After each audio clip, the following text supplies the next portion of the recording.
Welcome to Atlanta Tarot. This is the tarot forecast for Sagittarius for the month of May, including late April 2025. So Sag, we are in the sign of Taurus, which is an earth sign, so grounded energy, slow-moving energy, perhaps this month slower than what you're used to, but go with the flow.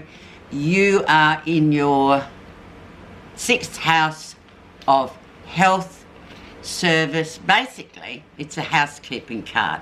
It's housekeeping your health. Health issues may come to the fore. It's the time of the year when we need to sort of, all those things on the to-do list that still are pending, it's a time to get them done and just generally keep your house. Okay, so let's go.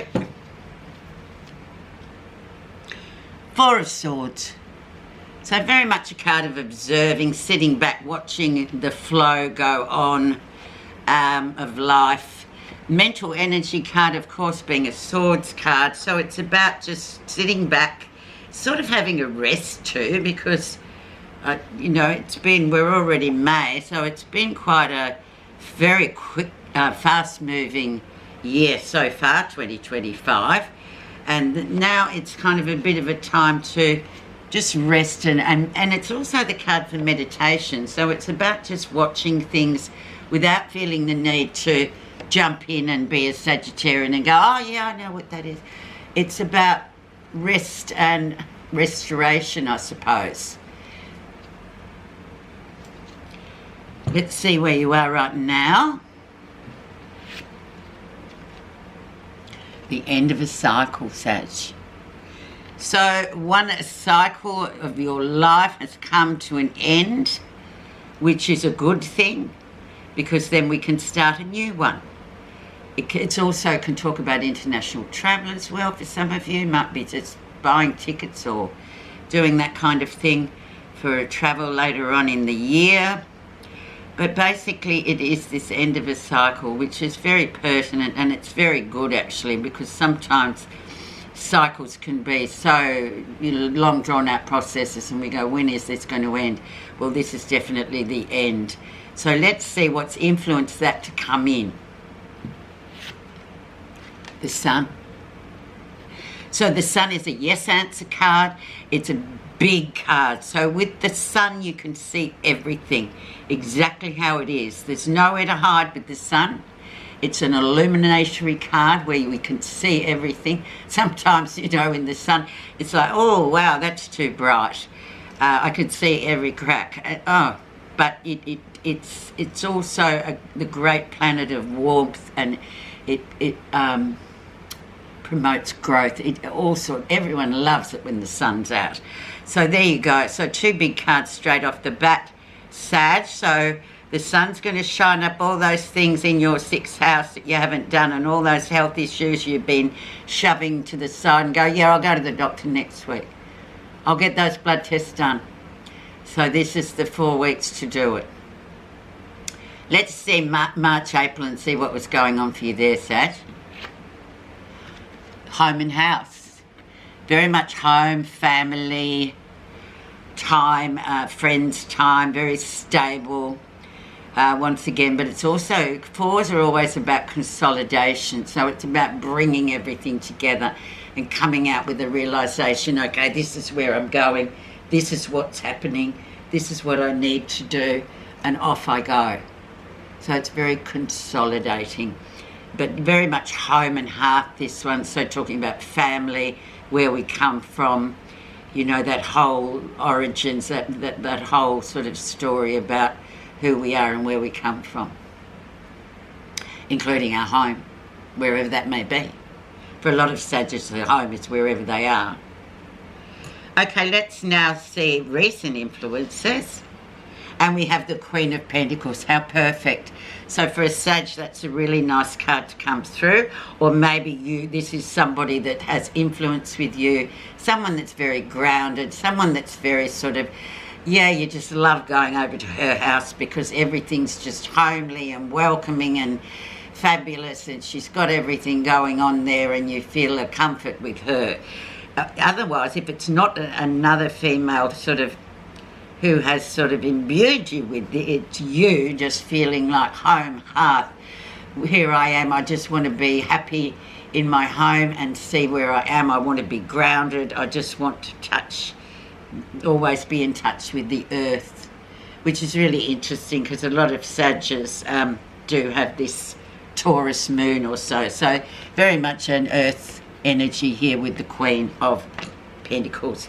So feeling quite grounded here and really sort of enjoying that sort of home family sort of energy coming through. The lesson you're learning, Temperance, divine time, right place, everything is as it should be. And we wait for the Temperance card to come in. And interestingly enough, Sag, this is your card. Temperance belongs to Sagittarian. Oh, Sagittarius, sorry. So yeah, it's an amazing card to sort of say, and when it lands in a reading, it's like, oh my God, thank God, it is the right time. No more putting square pegs into round holes. This is right, timing's right, everything's right. So let's see where we go from here. Beautiful card, 3 big cards, Sag. Things are happening. And it looks like you're manifesting them in a very sort of stable way. Near future, and we have money coming in. Wow, money.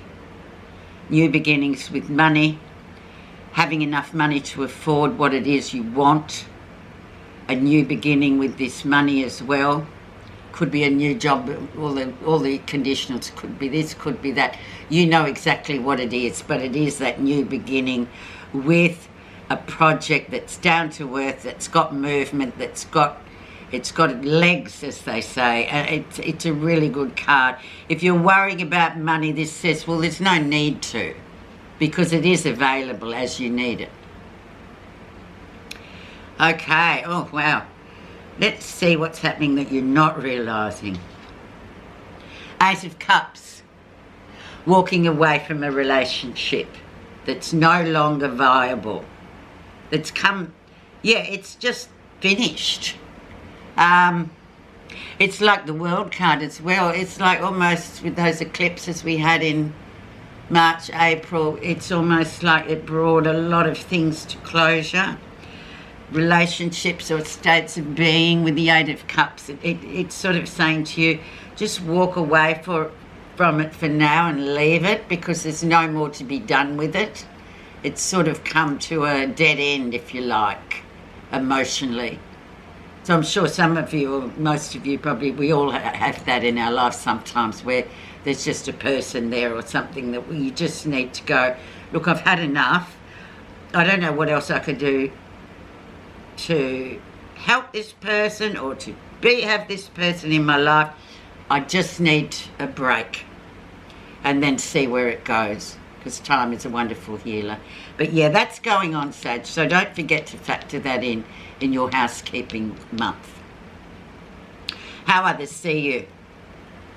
Yeah, a bit tired, exhausted. You know, you have had a lot going on this past, 5 months sort of energy coming in. Yeah, and you do take on a lot, but that's a classic Sagittarian energy. They tend to sort of take on too much. They need to recalibrate. They need to sort of plug back in and get the energy coming in again.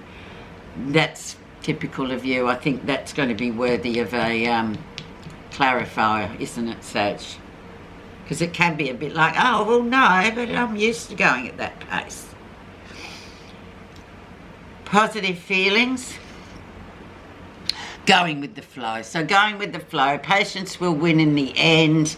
It's like you've got something you really want. It's another big card, but at the moment it's just all sort of, you just got to swing in the breeze for a bit and wait for things to all get nutted out. It's a lesson in itself, the Hanged Man, because he's about learning patience. And, you know, especially when you've got big ones like Divine Time and the Sun and the World there, it's like, okay, this is looking really good, but now we're going to teach you a bit of the art of patience and see how you go. So remember that, Sag, throughout this next 4 weeks. Just be patient. Everything will happen in its good time. You can't be forcing when you get these big major arcana. The outcome. High Priestess, beautiful card, another big card.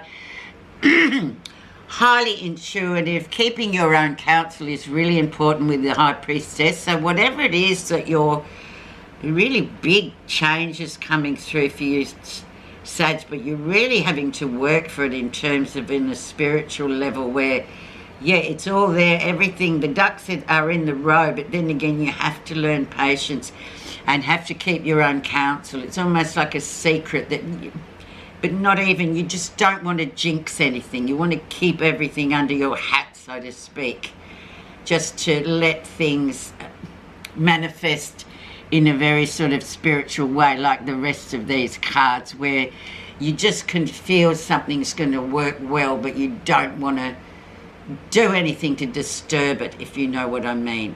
High Priestess is all about Pisces energy. Pisces, highly intuitive, very much emotional, but just keeping everything under wraps for now, knowing that something great could be or will be emerging for you, but you just have to not jinx it at all. I hope you do that because it's imperative. Okay, so let's put the clarifier on the good old Ten of Wands, which is a Sagittarian card, and let's find out briefly why people think we're exhausted and we need to just stop and have one long big rest. We'll find out what's underneath. Fear. No, a truer word was spoken. We all have that fear. This marker asks you to identify how fear may be affecting you on this part of your journey. Are you afraid of failure? Perhaps you're worried about success and the changes it brings, as it pushes you to be all you can be. Are you afraid of losing something you don't yet have? Is your fear valid? Have you seen actual evidence of adversity or trouble? Or are you seeing false evidence which gives the appearance of being real? Fear comes from the part of you that identifies with separation, division and form. To release yourself from it, remember that you are first and foremost an infinite soul. Look through those eyes and fear will subside as you remember to trust the way of the mystery. Don't struggle with fear. Look inside, see the part of you that is afraid. Send love, light and compassion inward. This would be a very good time to write an inventory of your fears and possible solutions. Once on paper, you may find that you've been afraid of fear itself. This is an auspicious omen of transformation. Well, there you go. I rest my case. Thank you so much for listening, Sag. Have a great 4 weeks.